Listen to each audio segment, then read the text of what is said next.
Good evening, everybody. This is Little Cheddar, and we are in the midst of the first of the quarterfinals match between Vincent Didio and Troy Islandsea. Vincent comes from Fond du Lac, Troy right here in the Oshkosh area. Anyway, we're right around somewhere rack 7, rack 8, so depending on how the match is going. That's kind of how I set up the player spotlight.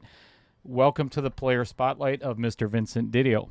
How do you feel you're doing right now? I'm doing all right. Yeah, been here for a little bit today. Wanted to eat early, let food digest so I didn't feel like a slob while playing. Something I like to do. Not feel a slob, but eat early. So that's one of the questions I typically have in the player spotlight is what do you do in preparation for a match like this? Nothing really. This match I wasn't as nervous as the last one. For some reason, the last match I felt sick driving here, and I'd never had that with. I played on stream matches before. Just some reason that day when I was driving here, I'm in my car and I'm just like, oh, I think I'm gonna throw up today, and I didn't. Sure. I didn't, but I got here and ate a little bit and hit some balls and got a little pep talk from Mama. From yes, from Mama Tyler Steyer. Yeah, super. So let's go over a little bit who's Vincent Didio. As I mentioned, you live in Fond du Lac. Is that your original or your hometown? No, I am originally from California, born there, moved when I was about 6, 7 years old, something like that, and then I spent from that age to 18 years old in New Mexico. That's actually where I grew up, was New Mexico. It's a small town in the middle of nowhere, about 4 hours from a very large city in either direction. And yeah. So what brought you to Fond du Lac, Wisconsin? I don't know. Highway 41. This is why 80, this is one of the reasons I question doing player spotlights. No, it was it was the job, tattooing. Sure. Met some people at a tattoo convention in Spokane, Washington when I think I was 16, 17 at the time. I think I was 17. And they offered me a job in Manitowoc, which I was only in Manitowoc for about 6 months. Pretty much was there for the winter of 2007. Like, I graduated high school, moved to Manitowoc, didn't like much of what was going on. I won't go into details because that's a whole story. That's a whole day on its own. Yeah, we are on a time crunch. Then went back to New Mexico for a little bit, stuck around, helped out because my dad had his knees replaced, and my mom wanted me to stick around for a little bit before I went elsewhere. And then I just kind of bounced around, couch hopping, tattooing, making it to the next town. And then eventually I went to Oshkosh, stayed with a couple friends that I had made for my previous stay in Wisconsin. And they introduced me to the owner of In Your Face Tattoos in Fond du Lac. And that was 2009. And I just never left. Very cool. So, coincidentally, Vincent is his own sponsor. If you're looking down there, it's the Vincent Didio Gallery 83 in Fond du Lac. And I've been there because I have a tattoo from him. So, anyway, so you are married, no children, married, couple of dogs. 2 dogs, 2 cats. So when it comes to, first of all, you're a tattoo artist, and other than playing pool, is there anything that you like to do outside of pool? A couple things, but I don't get to do them so much because of tattooing and pool and just a busy life schedule in general. But I like to shoot bow, archery. Nice. Never hunted a day in my life. Never took hunter safety. Just a big old target. Just a target. I would like to hunt. I would like to take my hunter safety, but I just never got around to it. I don't come from a hunting family, so. Okay. But my father-in-law got me into shooting bow, and I enjoy it. Video games, which I don't have time for. And also I play guitar, which I also don't have time for. Very nice. I would think not. That's one of the things you get really. I've tried it a couple of times. Mm-hmm. You really got to stick with it all the time. Well, I'd been playing guitar for longer than I've been tattooing. Wow. but it's just, one of those things helps me provide a life, and the other one I never thought I'd be able to take serious. Sure. So just got to do what you got to do. So when it comes to pool, actually, let's go over your player profile. 35, been playing for 12 years. Actually, why don't you go ahead? The 12 years that's a hard question for me to answer. I started playing pool when I was really, really young.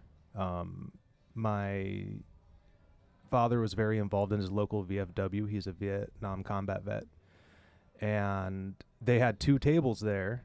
And a lot of the older guys that were in there, they got a kick out of me and my brother playing pool. Because we were the only kids that we didn't wreck the cloth. Because we actually knew how to strike a ball. Sure.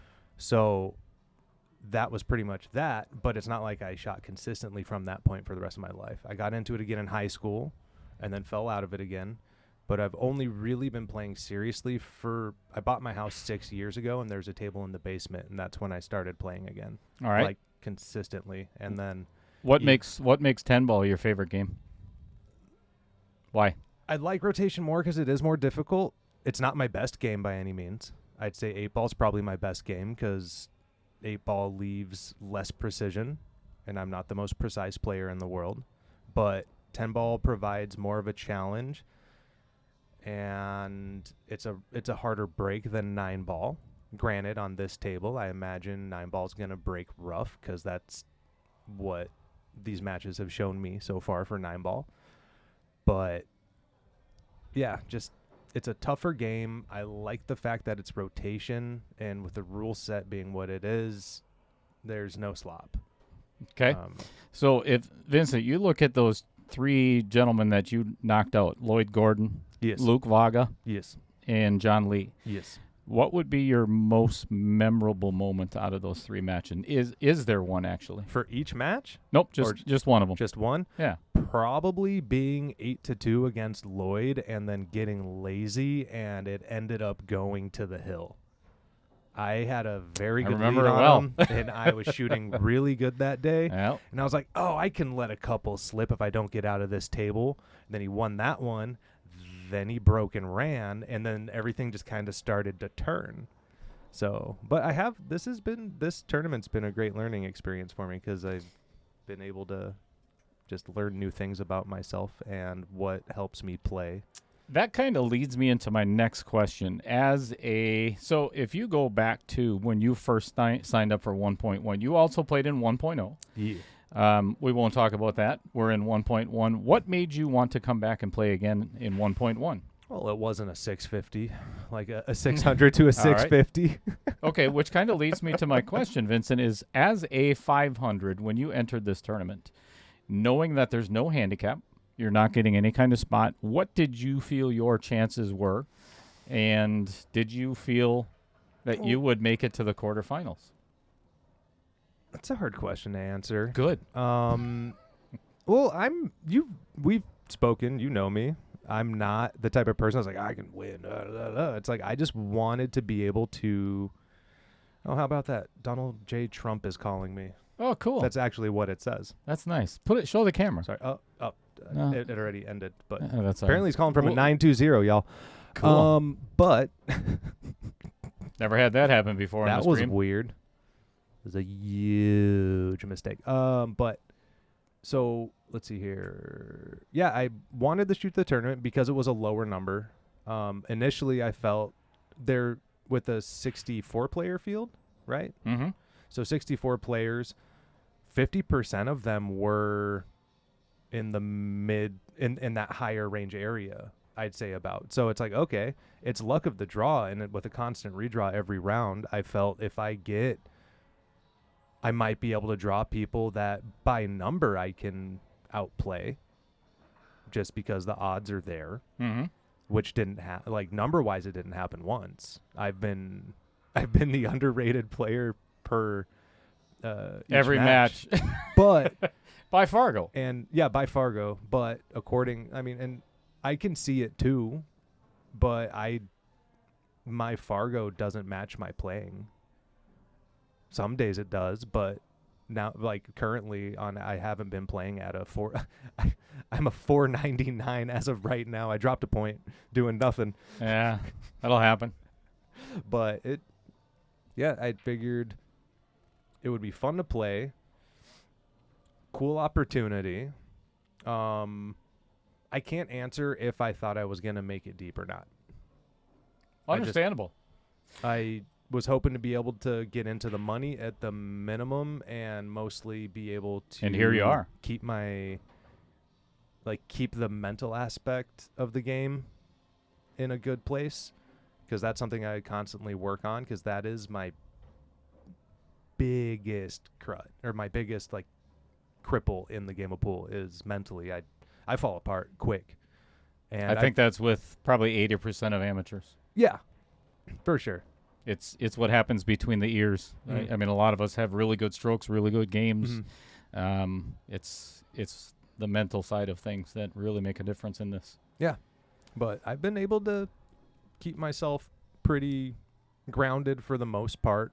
Not 100%, but what would it mean to you to win tonight's match? It would mean I have to schedule another one of these. That's the hardest part of this tournament. Especially now that pool league's in session. So yeah, it's only one night though. I mean, it's only Thursday nights, and we're down after tonight, or actually after Tuesday night, we're going to be down to 4 players. So we're in the semifinals. So but pretty cool. It would mean the world to be able to continue further in this tournament. Cool. Being the lowest rated player since the first round, actually. Second round. Sorry. Second round. Yeah. So that would be really cool. I'm gonna try to do something cool here. Wow. I'm sure you guys are having fun. You and Troy are out there having a good time, as well as our viewers. So thank you very much for coming in, doing the player spotlight for me, and I hope you're doing well out there. So all right. Thanks, Dale. Thanks, Vincent.